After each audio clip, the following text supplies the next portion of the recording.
നിങ്ങളുടെയും എൻ്റെയും ഒക്കെ മനസ്സിൽ ഒരേ ഒരു മെഴുകുതിരിയാണ് കത്തിയെരിയുന്നത്. അത് സിസ്റ്റർ അഭയുടെ ആ മുഖമാണ്. നമുക്ക് ഇന്നത്തെ ദിവസം മറ്റെന്താണ് ഓർക്കാൻ കഴിയുക? സിസ്റ്റർ അഭയുടെ കേസിൽ നിന്ന് വിധി വരുമ്പോൾ സോഷ്യൽ മീഡിയയിൽ മറ്റെല്ലായിടത്തും കുറച്ച് പേരുകൾ വളരെ പ്രകീർത്തിക്കപ്പെടുന്നുണ്ട്. അത് ഒന്ന് ജോമോൻ പുത്തമ്പരിക്കൽ. പേഴ്സണലി എനിക്കറിയാം, അദ്ദേഹത്തിൻ്റെ വീറും വാശിയും ആത്മാർത്ഥതയും അമ്പരന്നിട്ടുണ്ട്. ചിലപ്പോഴൊക്കെ കാലത്ത് ഞാൻ ബ്യൂറോയിൽ ജോലി ചെയ്യാണ്. ബ്യൂറോയിൽ വന്ന് ഇതങ്ങ് പറഞ്ഞിരുന്നാൽ ജോമോൻ അറിയുക പോലുമില്ല നമുക്ക് മറ്റെന്തെങ്കിലും ജോലി ഉണ്ടെന്നുള്ളതൊന്നും അദ്ദേഹത്തെ ബാധിക്കുന്നില്ല. ബേസിക്കലി അദ്ദേഹം അങ്ങനെ ആയതുകൊണ്ടല്ല, അദ്ദേഹത്തിൻ്റെ ലോകത്തിൽ ഇത് മാത്രമേ ഉള്ളത് കൊണ്ടാണ്. എവിടെ വെച്ച് കണ്ടാലും ഇതേക്കുറിച്ചല്ലാതെ ഒന്നും അദ്ദേഹത്തിന് ഒരിക്കലും ചിന്ത ഉണ്ടായിട്ടില്ല, സംസാരം ഉണ്ടായിട്ടില്ല. അതങ്ങനെ. പിന്നൊരാൾ നമ്മൾ എല്ലാവരും കണ്ട ഏറ്റവും വലിയ നീതിമാൻ, അതായത് അതിനുവേണ്ടി സ്വന്തം ജീവിതം ത്യജിച്ച മറ്റൊരാൾ, അടയ്ക്ക രാജു എന്നറിയപ്പെടുന്ന രാജു. അദ്ദേഹത്തിനെയും വ്യക്തിപരമായിട്ട് എന്ന് പറഞ്ഞാൽ എനിക്ക് അറിയാം. എന്തുകൊണ്ടാണെന്ന് വെച്ച് കഴിഞ്ഞാൽ അന്ന് ഈ സംഭവത്തിൽ എല്ലാവരും പറയുന്നുണ്ട് കോടികൾ വാഗ്ദാനം ചെയ്യപ്പെട്ടിരുന്നു അദ്ദേഹത്തിന്. 3 സെൻറ്റിൽ കഴിയുന്നവർ 2 പെൺകുട്ടികളുമായിട്ട് കഴിയുന്ന ഒരു ചെറുപ്പക്കാരനാണ്. ഇതുവരെ പ്രായമില്ലല്ലോ, 28 വർഷം മുമ്പല്ലേ.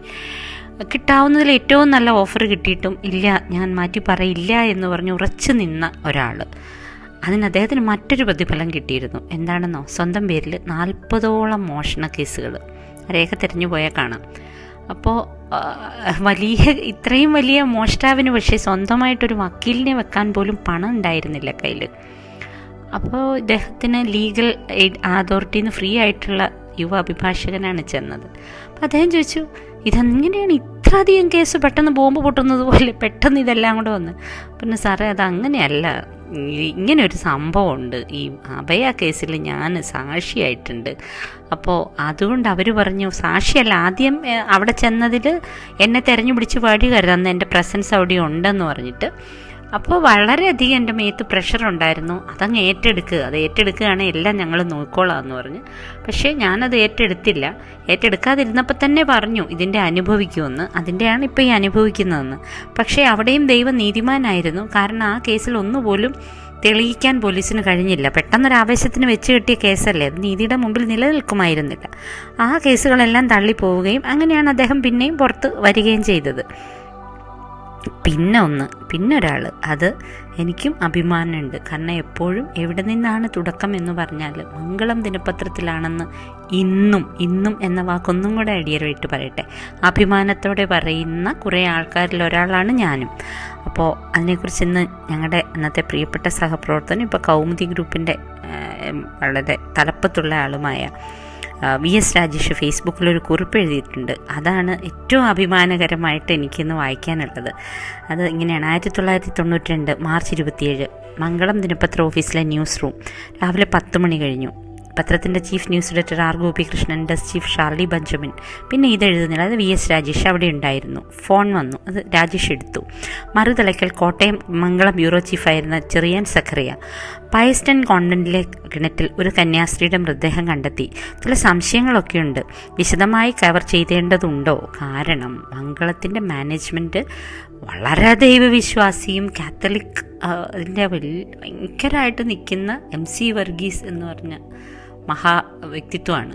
അദ്ദേഹം പറഞ്ഞാലേ അത് നടക്കും. നിങ്ങൾക്കറിയാം, നേരിട്ട് എല്ലാ ദിവസവും എപ്പോഴും ഓഫീസിൽ വരുന്നയാളാണ്. അപ്പോൾ അതൊരു സംശയമായി. ക്രൈസ്തവ ഉടമസ്ഥയിലുള്ള കോട്ടയം പത്രങ്ങൾ പ്രസിദ്ധീകരിക്കാൻ ഇടയില്ല ഈ ഒരു വാർത്തയെന്ന് എല്ലാവർക്കും അറിയാം. അപ്പോൾ ചീഫ് എഡിറ്ററെ കൊണ്ട് സമ്മതിക്കണം. അന്ന് ഞങ്ങളുടെ ജനറൽ എഡിറ്റർ KM റോയ് സാറാണ് പ്രസ്. അപ്പം റോയ് സാറിനോട് ശ്രമിക്കാം എന്നൊക്കെ ഗോപികൃഷ്ണൻ സാർ പറഞ്ഞുകൊണ്ടിരിക്കുമ്പോൾ ഭാഗ്യത്തിന് പത്രത്തിൻ്റെ ഉടമയും ചീഫ് എഡിറ്ററുമായ MC വർഗീസ് സാർ അങ്ങോട്ട് യാദൃശ്ചികമായി വന്നു. അദ്ദേഹത്തോട് കാര്യങ്ങൾ വിശദീകരിച്ചു. പാവപ്പെട്ട ഒരു പെൺകുട്ടിക്കുണ്ടായ ദുർഗതിയെക്കുറിച്ച് പറഞ്ഞു. വരുംവരായകളെക്കുറിച്ച് അദ്ദേഹം ചോദിച്ചു. നല്ല വരുംവരായികയാണ് അന്ന് അദ്ദേഹത്തിൻ്റെ ഒരവസ്ഥയിൽ. അല്പനേരം ആലോചിച്ച ശേഷം നമ്മൾക്ക് നന്നായി കൊടുക്കാമെന്ന് വർഗീസ് സാർ പറഞ്ഞു.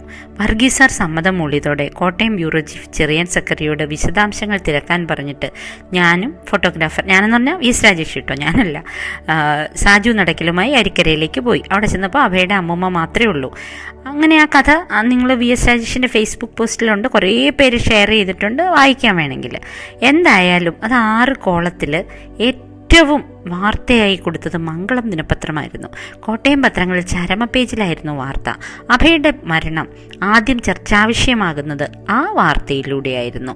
പിന്നീട് അത് അട്ടിമറിക്കാനായി നീക്കം പലയിടത്തു നിന്നും ഉണ്ടായപ്പോൾ എല്ലാവരും അതിനുവേണ്ടി അതിനുശേഷം രാജേഷ് പിന്നെ കൗമുദിയിലേക്ക് മാറി. അത് അന്നത്തെ മംഗളത്തിലുള്ള എല്ലാവരും തന്നെ പലയിടത്തേക്ക് മാറുക എന്നുള്ളത് ഞങ്ങളുടെയൊക്കെ തലയിൽ വന്ന വിധിയായിരുന്നു. പക്ഷേ അവിടെ വെച്ചു അദ്ദേഹം അത് അതുപോലെ തന്നെ മുന്നോട്ട് കൊണ്ടുപോയി. അങ്ങനെ അഭയ്ക്ക് നീതി വാങ്ങി കൊടുക്കുക എന്ന കാര്യത്തിൽ ഒരുപാട് നന്മയുള്ള ആൾക്കാരെ ഒന്നിച്ചു നിന്നു. എനിക്ക് തോന്നുന്നു ഇവരെ എല്ലാം ഒന്നിച്ചു ചേർത്ത ആ ഒരു സെൻറ്റൻസ് അല്ലെങ്കിൽ ഒരു കാര്യം പണ്ട് ഒരു ക്രൈസ്തവ ഭക്തിഗാനത്തിലെ 2 വരികളാണത് കണ്ട്.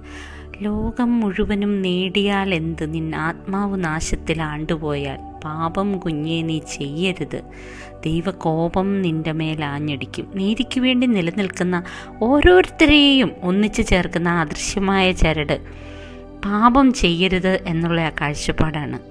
ഒരു കുട്ടിയോട് മറ്റുള്ളവർ ആരൊക്കെയാണെങ്കിലും ഒരു പാപം ചെയ്തപ്പോൾ സത്യവും നീതിയും തെളിയിക്കണം എന്ന ഉത്സാഹത്തോടെ മുന്നോട്ട് വന്ന കുറേയേറെ ആൾക്കാരുടെ പരിശ്രമമാണ് നീതി വാങ്ങിയെടുക്കുന്നിടം വരെ എത്തിച്ചത്.